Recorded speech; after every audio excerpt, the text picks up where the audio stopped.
రాజ్యం యొక్క జనత శివుడి గుడికి వెళ్తూ ఉంటారు. అలాగే ఆ రాజ్యం యొక్క సర్వసేనాధిపతి పెళ్ళామైన దేవసేన కూడా వెళ్తూ ఉంటుంది. ఆమె గర్భిణి అయి ఉంటుంది.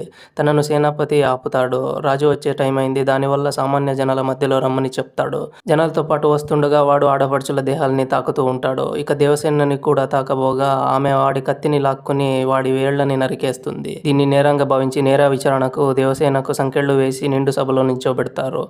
ఆమె వాడి దుర్ప్రవర్తనని చెప్పినా నమ్మరు. వాడు అబద్ధాలు చెప్తూ ఉంటాడు. అంతట్లో సర్వసేనాధిపతి అయిన ఆమె భర్త వస్తాడు. ఇడీ జనత తన పేరును పలుకుతారు, సంతోషపడతారు. రాజు ఆ సేనాపతిని ఏం జరిగిందో చెప్పమనగా వాడు చెప్తూ పోతాడు. దాన్ని సేనాధిపతి అబ్జర్వ్ చేస్తూ ఉండగా అది తనను భయపెట్టినట్టుందని రాజు మరియు రాజమాత ఖండిస్తారు.